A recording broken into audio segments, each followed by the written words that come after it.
मैं समझता हूँ कि शायद ये तकरीर मैंने कहीं ना की हो, ये जुमले मैंने अभी अज़ान की आवाज़ आ रही है, अल्लाहु अकबर अल्लाहु अकबर, इमाम पहुँच गया, मुअज्जिन हय्या अलस्सला, आओ नमाज की तरफ।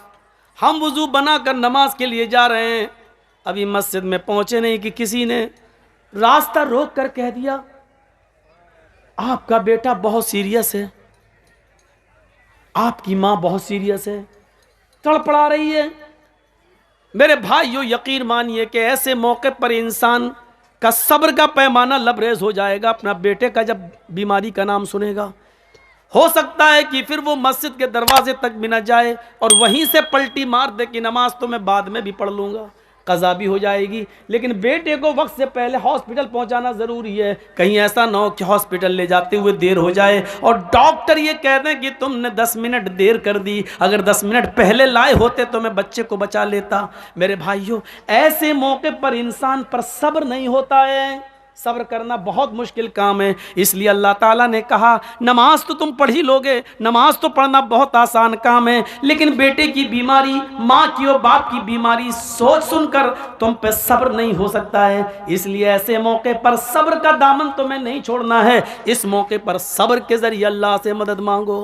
सब्र, आपको मालूम है अल्लाह के रसूल एक कब्र के पास से गुजर रहे थे, वहाँ एक औरत बैठी हुई थी जिसका बच्चा इंतकाल कर गया था और वो अपने बच्चे की कब्र पर बैठ कर रो रही थी। अल्लाह के नबी ने उससे कहा अल्लाह की अमानत है, ले लिया, चलो तुम सब्र करो। वो पहचान नहीं सकी कि ये अल्लाह के रसूल हैं। उसने क्या कहा, अरे चल जा यहाँ से। आ गया, सब्र कर सब्र कर, सब्र सब्र कर चिल्लाने वाला। जिसकी ऊपर गुजरती है वही जानता है। तुझे क्या मालूम कि मेरा बेटा मर गया है, मेरे ऊपर क्या गुजर रही है, तू क्या जाने। उसने मुहम्मदुर रसूलुल्लाह से ये कह दिया। अल्लाह के रसूल वहाँ से चले गए।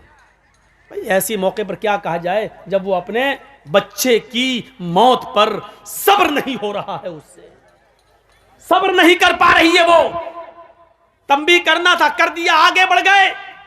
बाद में उस औरत से 1-2 दिन के बाद किसी ने कहा तुमने जिस आदमी से ये जुमला कहा जानते हो कौन? वो मुहम्मदुर रसूलुल्लाह थे। हैं? वो अल्लाह के नबी थे जिनको मैंने ये बोला था कि हाँ। 3-4 दिन के बाद वो अल्लाह के रसूल के पास आई और कहती है मुझे माफ़ कर दीजिए अल्लाह के नबी, मैं आपको पहचान नहीं सकी। अब सुनिए यहाँ अल्लाह के नबी क्या कहते हैं, आए अल्लाह के रसूल मैं आपको पहचान नहीं सकी, मुझे माफ़ कर दीजिए। आपने मुझे उस दिन सब्र की तलकीन की थी, मैं सब्र कर रही हूँ। अल्लाह के रसूल मुझे सब्र आ गया, मैंने सब्र कर लिया, आप मुझे माफ़ कर दीजिए। मैंने आपसे कहा चल चल, तू क्या जाने, जिसके ऊपर गुजरती वो जानता, मुझे सब्र आ गया। तो अल्लाह के नबी ने मुस्कुराते हुए क्या कहा, नहीं 4 दिन के बाद सब्र आया है ना, नहीं, इन्नमा सब्रु इंद सदमतिल ऊला, सब्र तो उस वक्त होता है जब मुसीबत पहुंचे, उसी वक्त सब्र किया जाए।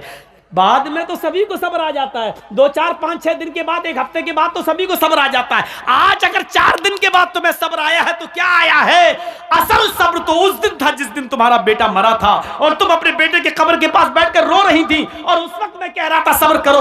उस वक्त तुम सब्र करती तो तुम्हें अज्र मिलता, तुम्हें इनाम मिलता, तुम्हें अल्लाह के यहाँ सवाब दिया जाता।